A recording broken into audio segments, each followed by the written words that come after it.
આયા હોય હરેક ગામના હતા. આજે આ કંબોઈ નથી પણ એ દિવસે કંબોઈ ગામના બધા ભાઈઓ હતા, ગોપાલસિંહ હતા, વિજુભા હતા. તો એ બધાની રૂબરૂમાં આપણે ચર્ચા કરી અને ત્રણ બાપુમાંથી અમને એવું યોગ્ય લાગ્યું કે આજે અત્યારે આપણે બેસાડા બાપુની બેસાડવાથી આપણા આ જે મઠનો એનો વિકાસ થાય અને જે મઠની જે પણ આપણી સંપત્તિ હોય એ સચવાઈ રહે. એ હેતુથી બાપુએ અમને 4 વાર પૂછ્યું તમે કહેતા હોય તો હું જાહેરાત કરું, ન કે નહીં હજી તમારે જેની હારે ચર્ચા કરવી એની હારે કરી શકો છો. તો આપણી સાથે હાલ ચોપરાજી એ પણ થોડાક વખતે એમને પણ એવી ઈચ્છા હતી કે પણ પછી ચાંપરાજીને અમને સમજાય કે આ રીતની વાત છે બાપુ. એટલે ચાંપરાજીની સાથે જે બધા હતા એટલે ચાંપરાજીને મેં કીધું તમે એ બધાને મનાવી અને પછી બાપુને કહો કે ભાઈ બાપુ નામ જાહેર કરે. ચાંપરાજી એ લોકો હારે ચર્ચા કરી પછી આવી અને ચાંપરાજી એવું કીધું કે બાપુ બોલાવી નાખો વરના બાપુની જે આપ જાહેર કરો કોઈ વાંધો નહીં, બધા જ સમાજ અમે તો હતા જ પણ એવું ગ્રુપ હતું જે સમાજ તો થોડું ઘણું એ ચાંપરાજી સાથે હતું. બધા ચાંપરાજી આવી અને કીધું અને પછી આ બાપુએ પહેલા 3 વાર બાપુ બોલ્યા હતા કે અગરનાથ મહંતના બદ્રીનાથ બાપુ બોલશે પછી આ બોલ પાછો નહીં ખેંચાય.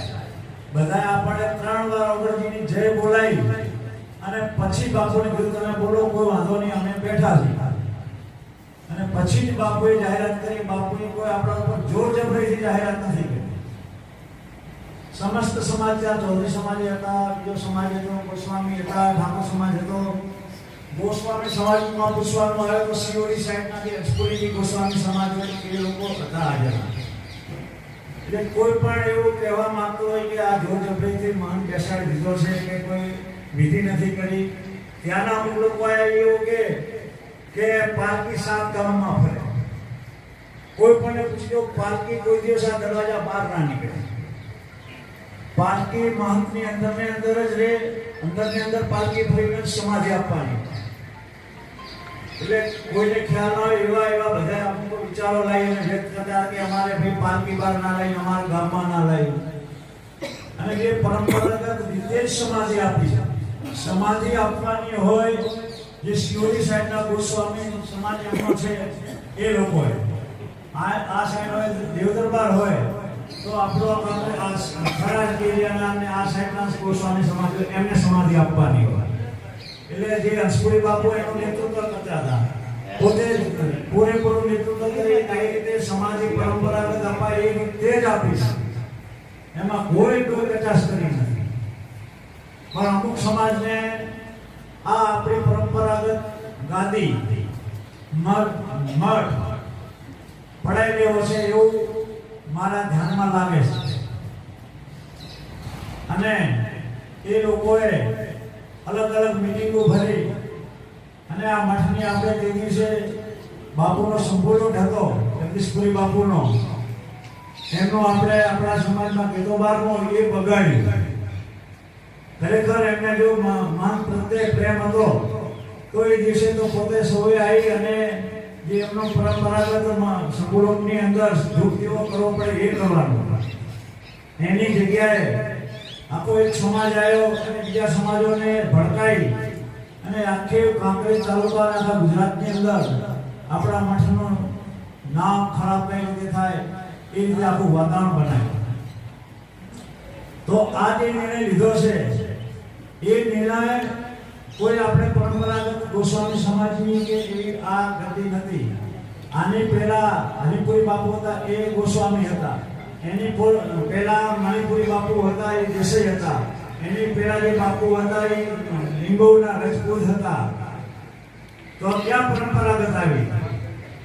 કોઈ પણ આપણે મઠ જ્યાં દેવદરબાર હોય, અમરનાથ હોય, રાજપુર હોય, રામપુરા હોય કે થડી મઠ હોય, જ્યાં એક પરંપરાગત છે કે ત્યાં જે રીતનું લાગતું હોય એને જે યોગ્ય લાગે એ બાપજીને એ નિમણૂક કરી શકે. કોઈ જગ્યાએ કોઈ પણ સમાજનો પર્સનલી હક નથી. અને એ રીતે જ આપણે આ મહંતને બિરાજમાન કર્યા છે અને આપણા કહેવાથી કર્યા છે. તો મારી આપ સૌને વિનંતી છે કે આપણા સમાજમાં ભાગલા પડે માટે એ સમાજે અમુક ગામોમાં જઈ અને મિટિંગો કરી અને એવા એવા ભાષણો કર્યા જેનાથી મઠનો ઠીક પણ આપણો જે એકતા રહી એ પણ તૂટે. મારી આપ સૌને વિનંતી છે કે આપણો જ્યાં સગો વાળો આપણા ભાઈઓ જે લાગતા હોય અને બીજાના રસ્તે ચડ્યા હોય તો આપણી ફરજમાં આવી જાય છે કે આપણે આપણા ભાઈઓને આપણી સાથે રાખીએ અને જે નિર્ણય લેવડાયો છે એ નિર્ણય ઓગણનાથ બાપુ મહંત બલદેવનાથ બાપુનો નિર્ણય ફરે તો એવું સમજવાનું કે આપણા સમાજનો નિર્ણય ફર્યો કહેવાય. એ બાપુ બોલે એટલે આપણે જીવ દઈ દેવા તૈયાર છીએ. તો એ મઠમાં બાપુને બેઠે આપણે તો અહીંયા ચા પી 100 રૂપિયા મૂકી નીકળી જવાનું. આપણે કોઈ ખાવા પીવાનું કરી બીજું કાંઈ માં કાંઈ લેવાનું કરી. બાપુએ કીધું છે કે 1 લાકડાની હરી જાય તો મારી પાસેથી સોનાની સળી લઈ જવાની. આવી જવાબદારી તો કોઈ પણ લઈ ના શકે. એટલો બાપુને વિશ્વાસ હશે કે આ મહંત ઉપર ત્યારે પોતે સીધી સોનાની સળી લઈ જવા માટે આહવાન કર્યું છે. પેલા બીજા 2 મહંત હતા એમના માટે આપણે કીધું અમુક માણસો કે તમે આ 2 મહંતની કોઈ જવાબદારી લો છો, ચલો આપણે એવો નિર્ણય લઈએ. તો કોઈ પણ એ મહંતની કોઈ જવાબદારી લેવા તૈયાર નહોતા. ત્યારે આપણે પછી આ નિર્ણય લીધો કે બાપુએ આપણને આપેલ જે મહંત છે એ શિરોમણી સારું વ્યક્તિત્વ ધરાવતા હશે ત્યારે બાપુએ, કારણ કે બાપુ પણ એ મઠનું હિત ચાહતા હોય. એ મઠ પણ આ મઠના સાનિધ્યમાં જ આવે છે. કોઈ એમ કહેતો હોય કે દેવ દરબારને શું લેવા દેવા, અમરનાથ ધણીને શું લેવા દેવા, તેવું નહીં. બારોટજીને મેં કીધું છે પણ બાબર નોકરી જતા એમ કે આયા કે તમને ચોપડો દેખાડીશ તો એની જો આવી જાય તો એમાં સ્પષ્ટ લખેલું છે કે ઓગણનાથના આદેશથી કેવડપુરી બાપુએ ત્યાં બનાસ નદીના કિનારે સ્થાપિત કર્યો પોતાનો ધૂણો. અને જે મહાન બેઠા એ મહાન વખતે આ કાને બેઠેલા દેવ દરબારમાં બેઠેલા મહંતની હાજરીમાં બેહાડેલા છે. તો પછી કઈ રીતે ત્યાં એ સાઈડના લોકો એવું કહે છે કે દેવ દરબારને શું લેવા દેવા, દેવ દરબારને પહેલું લેવા દેવા અને પછી આપણા સમાજને લેવા દેવા. સમજી લો.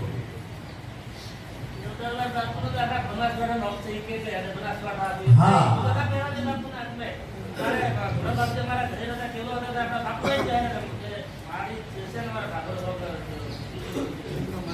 બાપુ એટલે હકીકતમાં અમરનાથ થળી જે રહી નાથ રહ્યા એ આપણે આખું ઉત્તર ગુજરાતનું સર્વોપરી સ્થળ છે. પણ હવે અત્યારે સિદ્ધપુર પેલા હમણાં કાલે લોકોએ શ્રદ્ધાંજલિ આપી અને સીધું એના ઉપર 1008 લગાડી દીધું. બાપુ 1008 એમ લાગે? 1008 લગાવવા માટે કેટલી તપસ્યા જો ત્યારે 1008 લાગે. કાલે બેહાડો કાલે 1008 લાગી કોઈ પણ ભાઈ સંત શું છે એ જાણો. પોતે બધા બાપજીઓ છે તો એમને એ ખબર નથી કે 1008 કોને લાગે. એટલે એ લોકોને મગજમાં એવું છે કે આ થળી મઠ અમારો હતો, આ અમારા સમાજનો હતો અને પડાઈ લીધો છે દરબારો.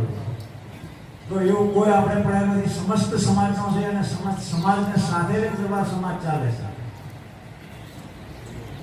બહુ વધારે ના કહેતા મારે આપ સૌને વિનંતી છે કે આ આપણા ઓગણનાથ બાપુ બલદેવનાથ બાપુના સવાલ માટેનો આ મીટિંગ છે. એવી વાતો આવે છે કે આ મંત્રને ગમે તે રીતે ઉઠાડીને આપણે બીજો બેહાડો. તો મારી આપ સૌ ભાઈઓને વિનંતી છે કે કોઈ પણ હિસાબે આ મહંત નથી બદલાવાના. એના માટે એમને કોર્ટમાં જવું હોય તો છૂટી છે, પણ કોર્ટ સિવાયનો કોઈ પણ રસ્તો એ અપનાવશે તો એ રસ્તો રોકવા માટે હું આપણા સૌ સમાજને આહવાન કરું છું કે એના માટે આપણે જે પણ રસ્તો અપનાવવો પડે એ અપનાવવાનો છે. આપણા મઠને, આપણા સમાજને આપણું કોઈ પડાઈ ના જાય એના માટે હું આહવાન કરું છું.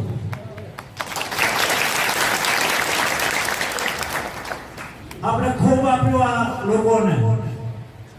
આપણી પાસે છે હજી લોકશાહીમાં પડાઈ લેવું છે. એ વાત થઈ છે ટ્રસ્ટ બનાવવાનો છે અને ટ્રસ્ટની અંદર અમે કંબોઈ કહેતા અહીંયા કીધું તો અમે હરેક સમાજના લેવાના છે. સોલંકી સમાજમાંથી પણ લેશું, વાઘેલા સમાજમાંથી લેશું, બીજા સમાજમાંથી, ઈતરમાંથી લેશું, બ્રાહ્મણોમાંથી લેશું, સૌ સમાજને અમારા સાથે લઈને ચાલુ છે. અમે અમારી જાગીરનો છે તે છતાં અમે બધાને સાથે રાખવા માંગીએ છીએ. અમારે પોતાનો એટલો હક નથી તો અમે અહીંયા આપવા વાળા છીએ, અહીંયાથી લેવા વાળા નથી. એ માટે આજે આવડો મોટો થયો છે તો અમે આપ્યું છે ત્યારે થયો છે, અહીંયાથી લઈ ગયા હાથ તો ના થા. એટલે મારી આપ સૌને વિનંતી છે, આના માટે જે પણ આપણે ફાઇટ આપવી પડે એ આપણા બાપુના સવાલ ઉપર આપણે આપવાની છે. વધારે ના કહેતા આપ સૌને મારા કોઈ પણ બાબતમાં ખોટું લાગ્યું હોય તો મારા સમગ્ર ભાઈઓને હું માફી માંગુ છું જાહેરમાં. અને આપણે બાપુનો સવાલ રાખવા માટે જે હદે જવું પડે એ જવાનું છે. બસ એ ભગવાન મહારાજ કી જય.